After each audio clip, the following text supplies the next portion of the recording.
Millions of people sit exhausted in dark rooms, whispering into the void, waiting for the universe to understand English.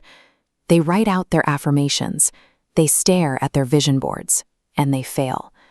The error lies in a basic human assumption. We treat the cosmos like a benevolent entity waiting to hear our requests and grant our wishes. It does not. Reality is a low-entropy, mechanical system. It is entirely deaf to the words you speak and blind to the sentences you write. This represents the system's firewall.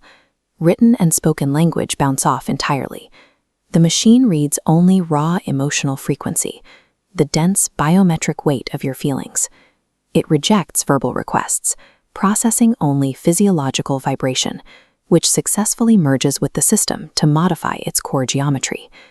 If you want to bend reality, you have to stop talking to it. You must abandon spoken requests and adopt the methodology of a system hacker, manipulating the cosmic code. The architects of this secret relied on a specific biological loophole. The human nervous system cannot tell the difference between physical reality and deeply intense imagination. We call the exploitation of this loophole sensory contagion. You do not simply visualize an outcome. You actively infect your current physical environment with the sensory data of an alternate timeline. The physical requirements of this exploit are absolute. To map the biometric data of a new vehicle, for example, you must physically go to the dealership. You smell the leather. You grip the wheel and feel the cold metal against your skin. You capture that exact physical frequency. This diagram displays two intersecting grids, your current reality and an alternate timeline. By holding that intense biometric data while sitting in your original environment, you generate an active paradox. The simulation registers a severe glitch in its local field. To stabilize the environment, the matrix is forced to execute a correction. It resolves the paradox by pulling the physical object from the alternate grid and rendering it permanently into your life. True manifestation is an act of forced biometric rendering. You turn an imagined sensory state into a required system patch. You do not exist in isolation. You operate within a massive grid, surrounded by millions of other nodes, other human beings, who are all projecting their own emotional frequencies. By injecting a high-frequency emotional state into another person, you directly alter their algorithmic output. You elevate their baseline code.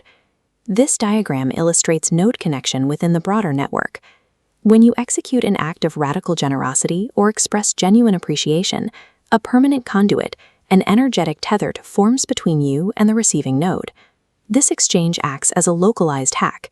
By altering their state, you create a microscopic debt in the cosmic ledger, funneling probability, energy, and resources from their frequency directly back into your own.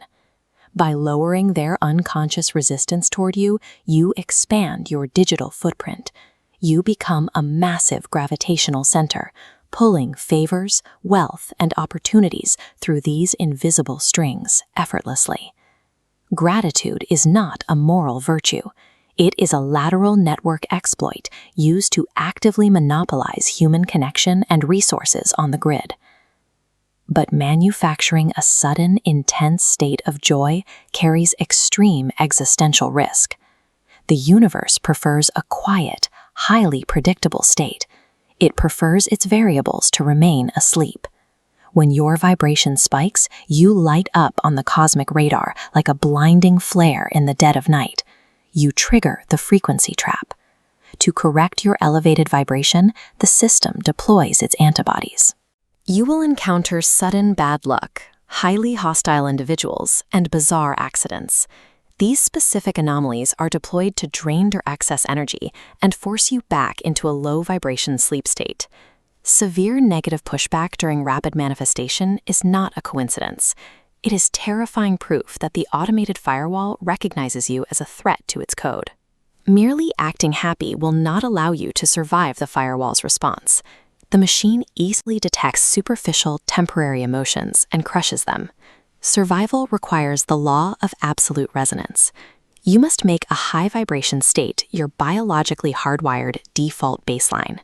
This stabilized frequency map shows the top line remaining completely undisturbed, despite violent, jagged spikes crashing from the low. By ignoring external chaos, you exhaust the matrix's attacks.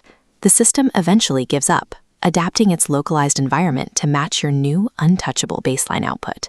The friction stops. The universe ceases its defensive operations against you and begins actively processing your rendering requests. Stop behaving like a passive character waiting for the machine to grant your wishes. Take manual control of the emotional interface. By overriding reality with absolute resonance, you strip the matrix of its authority. You cease to be a user in the simulation. You become the programmer.